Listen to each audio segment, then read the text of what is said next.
Je m'appelle Leila.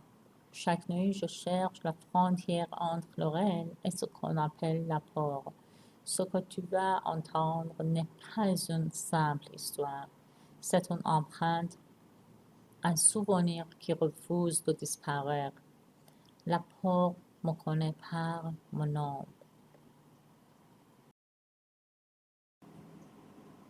Le journal de Camille, épisode 2. Les souvenirs qui ne m'appartiennent pas. J'ai quitté l'appartement. Après la dernière nuit, je n'ai plus eu le courage de rester. J'ai pris quelques affaires et le journal. Je ne sais pas pourquoi je l'ai emporté. Peut-être que je voulais m'assurer qu'il ne m'écrirait plus. La route vers la campagne était longue, sans lumière. La pluie tombait sur le pare-brise comme des doigts impatients. J'ai trouvé une vieille maison à louer, isolée, perdue entre les arbres. C'est étrange. Dès que j'y suis entrée, j'ai eu la sensation de la connaître, comme comme si j'y avais déjà vécu ou rêvé d'y vivre. Les hérissons, la poussière et la terre humide, les murs craquent la nuit, comme si retournaient des voix. Je posais le journal sur une table dans la chambre du haut et je promis de ne plus l'ouvrir. 3 jours ont passé. La première nuit, j'ai entendu le vent. La deuxième, des pas. La troisième, j'ai entendu mon prénom murmurer lentement, Camille. Je me suis levée. Je cherchais la source de la voix, mais la maison dormait. Pourtant, quand je suis retournée dans la chambre, le journal était ouvert. La page était blanche, sauf une phrase écrite au centre.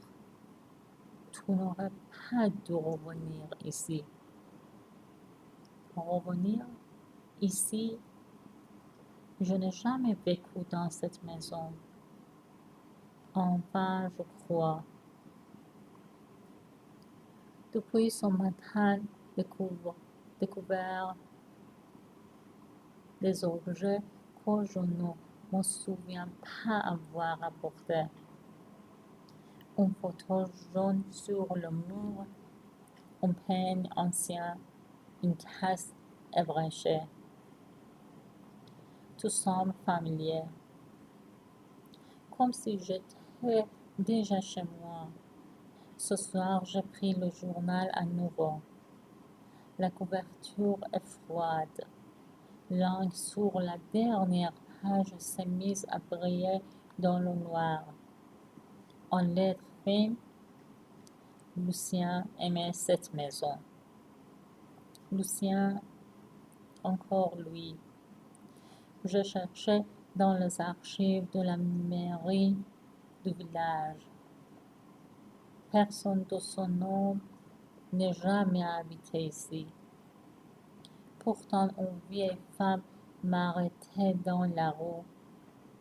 Elle m'a demandé si j'étais la nouvelle Camille. La nouvelle,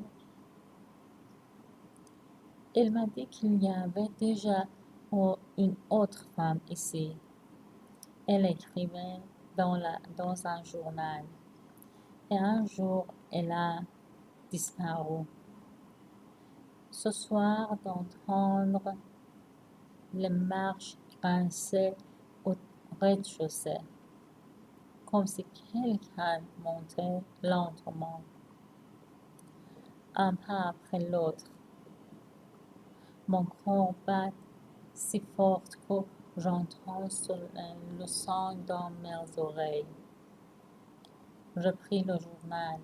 J'ai voulu je jeter dehors, mais la couverture était collée à ma maison, à ma main. Impossible de le lâcher.